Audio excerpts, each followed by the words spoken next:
Hello guys, welcome to my at cook channel. আজ রস ভরা রসগোল্লা কিভাবে দোকানের মতো বাড়িতে বানাবেন তার আজ সহজ অ্যান্ড সিম্পল রেসিপি আমি আজ আপনাদের সঙ্গে শেয়ার করতে চলেছি। আজকের এই রস ভরা রসগোল্লা বাজারে যত টাকা দাম তার থেকেও কম দামে বাড়িতে বানিয়ে ফেলতে পারবেন মোট 500 গ্রাম দুধের মধ্যেই।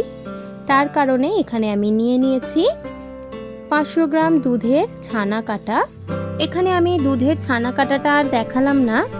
দুধের ছানা কাটা যদি আপনারা না জানেন যে কিভাবে ছানা করতে হয়, তাহলে আপনারা দুধটাকে ভালোভাবে ফুটিয়ে নিয়ে তারপর ভিনিগার বা লেবুর রস দিলেই কিন্তু দুধটা কেটে যাবে। আর কেটে যাওয়ার পর দুধটাকে আরেকবার ফুটিয়ে নেবেন। ফুটিয়ে নেওয়া হয়ে গেলে যে কোনো একটা কাপড়ের মধ্যে বা ছাঁকুনির দ্বারাই ছেঁকে নেবেন। একটু টাইট করে জলটাকে মসৃণ করে ফেলে দিতে হবে। তারপরেই কিন্তু ছানা পুরোপুরি রেডি রসগোল্লা বানিয়ে নেওয়ার জন্য। আর ছানাটা কিন্তু পুরো ডো হয়ে যাবে।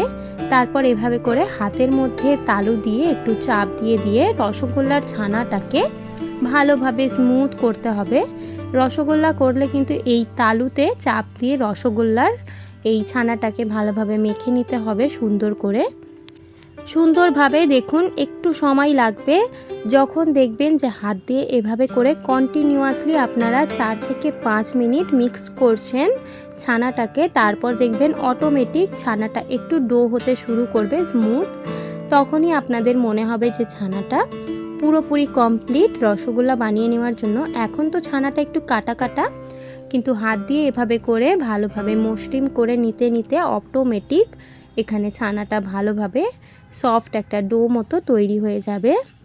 আমি একটু সময় ধরে এভাবে করে নিচ্ছি। দেখুন এখানে ছানাটা কিন্তু করতে করতে পুরো ডো মতো হয়ে যাচ্ছে। আর স্মুথলি ভাবে কিন্তু ছানাটা দেখুন এভাবে করে হাত দিয়ে তালুতে করলেও স্মুথলি একটা ডো তৈরি হচ্ছে। এখন মনে করতে হবে যে পুরোপুরি ছানাটা রসগোল্লা বানিয়ে নেওয়ার জন্য পারফেক্ট। এবার আমি ডোটাকে ভালোভাবে ছানাগুলো এক জায়গায় করে নিচ্ছি। সমস্ত ছানাটাকে, যেহেতু 500 গ্রাম দুধের ছানা করেছি তাই অনেকটা অল্প পরিমাণে ছানাটা রয়েছে। আর এবার সুন্দরভাবে আমি সমস্ত ছানাটা একটা আমি গোল রাউন্ড ডো বানিয়ে ফেলছি। এ থেকে আমি এবার ছোট ছোট রসগোল্লার লেচি কেটে নেব। দেখুন ছানাটা কতটা স্মুথলি হয়েছে, চাপলে অনেক জোরে চাপলেই কিন্তু ফাটছে, কতটা স্মুথ একটা ডো। চাইলে আপনারা এই ছানার মধ্যে বেকিং সোডা দিতে পারেন যদি আপনারা টইটুম্বর রসগোল্লা চান, কিন্তু বাড়িতে যেহেতু হেলদিভাবে বানাবো তাই আমি এখানে সোডা ব্যবহার করিনি। আর হাতের মধ্যে অল্প একটু ছানা নিয়ে আমি গোল করে নিচ্ছি স্মুথভাবে, যাতে রসগোল্লাগুলো পুরোপুরি গোল করে হয়। আর সুন্দরভাবে যাতে কোনো রকম রসগোল্লাগুলো গাটা না ফেটে যায়, তার কারণে এখানে সমস্তটা এবার আমি গড়ে নিচ্ছি। রসগোল্লা একই মাপের করার চেষ্টা করবেন ডোগুলো। সুন্দরভাবে রসগোল্লার শেপ দিয়ে নিচ্ছি ছানাগুলো দিয়ে।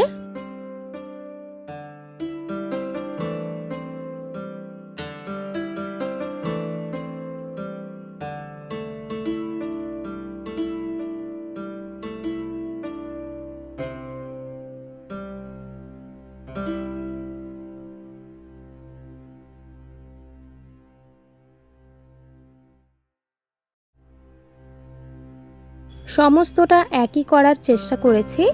আর এখানে রসগোল্লার গোল্লাগুলো কিন্তু পুরোপুরি রেডি। দেখুন সমস্তটা গোল হয়েছে। এবার আমি এগুলোকে রসের জন্য রসটাকে বানিয়ে ফেলবো। দেখুন সুন্দরভাবে গোল করে নিয়েছি আমি এখানে, আর পুরোপুরি গোল করে দিয়েছি। আপনারা চাইলে ল্যাংচার মতোও বানাতে পারেন। আর রস করার জন্য এখানে আমি কড়া নিয়েছি। কড়াইতে দিয়ে দিলাম প্রায় 1 কাপ ভরে চিনিটা বেশি দিয়েছি আমি এখানে, যেহেতু রসগোল্লার মধ্যেও কিন্তু চিনিটা ভালোভাবে অ্যাবসর্ব হবে তার কারণে। আর চিনি দেওয়া হয়ে গেলে এবার এই পর্যায়ে আমি দিয়ে দিচ্ছি পরিমাণ মতো 2 কাপ জল। 1 কাপ চিনির জন্য 2 কাপ জল লাগবে। আর এবার জলটাকে ভালোভাবে ফুটিয়ে নিয়ে চিনিটাকে গলিয়ে ফেলবো। যদি আপনাদের কাছে সাফরান থাকে তাহলে অবশ্যই দিতে পারেন কালারের জন্য হালকা। আর সাফরানের কিন্তু সুন্দর একটা গন্ধও থাকে, তার কারণেও কিন্তু আপনারা এখানে ব্যবহার করতে পারেন। এবার আমি সুন্দরভাবে এখানে জলটাকে গরম করে নিচ্ছি।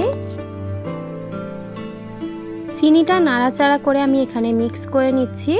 আর এই পর্যায়ে আমি একটু মধু দিয়ে দিচ্ছি রসগোল্লার মধ্যে, যাতে সুন্দরভাবে একটু মধুরও স্বাদটা যায় রসগোল্লার মধ্যে। তার কারণে অল্পই একটু মধু ব্যবহার করলাম, প্রায় 1 চামচ। এবার মধুটাকে দিয়েও চিনির সঙ্গে নাড়াচাড়া করে মিক্স করে দিচ্ছি জলটাকে এবার ঘন হয়ে আসা পর্যন্ত। চিনি দিয়ে ভালোভাবে ফুটিয়ে নেওয়ার পর এখানে আমি একটুখানি লেবুর রস দিচ্ছি, কারণ চিনিটা যাতে জমাট না বেঁধে যায় তার কারণে। আর রসগোল্লার রসের জন্য কোনো রকম তার দরকার নেই, শুধু একটু ঘন হয়ে আসলেই চলবে, যাতে রসগোল্লার মধ্যে জলটা ভালোভাবে অ্যাবসর্ব হয়। সুন্দরভাবে চিনিটা কিন্তু গলে এসেছে। এই পর্যায়ে এবার আমি একটা একটা করে রসগোল্লা এই জলের মধ্যে দিয়ে দিচ্ছি। রসগোল্লাগুলো দিয়ে এবার ভালোভাবে লো টু মিডিয়াম ফ্লেমে ফুটিয়ে নেব প্রথমে, না হলে কিন্তু ছানাগুলো একটু খুলে যাওয়ার সম্ভাবনা থাকে যদি আপনারা হাই ফ্লেমে দেন তাহলে। এখানে ভালোভাবে এবার সুন্দরভাবে আমি নাড়াচাড়া করে মিক্স করে নিচ্ছি।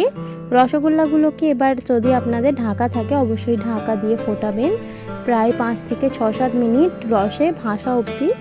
এখানে রসে কিন্তু ডুবে আছে, আর যখন রসগোল্লাগুলো ফুলে যাবে তখন কিন্তু রসের উপরে ভাসতে শুরু করবে, সেই পর্যায়ে কিন্তু আমাদের ফোটাতে হবে। এখানে আমি ঢাকা খুলে ফুটিয়েছি, আর রসটা যেহেতু কমে গিয়েছিল তার কারণে এখানে আমি একটু জল দিয়েছিলাম। আর দেখুন এবারে রসের ওপরে কিন্তু পুরোপুরি ফুলে উঠেছে ডাবল হয়ে সুন্দরভাবে। এবার আমি এগুলোকে গ্যাসটাকে অফ করে এই রসের মধ্যেই ডুবিয়ে রাখবো 1 ঘন্টা পর্যন্ত, যাতে এর মধ্যে আরও একটু রসটা অবজর্ব হয়। সুন্দরভাবে বাড়িতে কিন্তু আপনারা রসগোল্লা বানিয়ে নিতে পারবেন খুবই ইজিলি, আর খুবই কম উপকরণে বাড়িতে কিন্তু আপনারাও বানিয়ে খাওয়াতে পারবেন মানুষজনকে। আজকের এই রেসিপিটা যদি আপনাদের ভালো লেগে থাকে তাহলে অবশ্যই লাইক, শেয়ার অ্যান্ড সাবস্ক্রাইব করে দেবেন। যদি আমার চ্যানেলে আপনারা নতুন হয়ে থাকেন অবশ্যই চ্যানেলটিকে সাবস্ক্রাইব করে আমার পাশে থাকবেন। দেখা হবে নেক্সট ভিডিওতে। আজকের এই ভিডিওটা দেখার জন্য আপনাদেরকে অনেক অনেক ধন্যবাদ।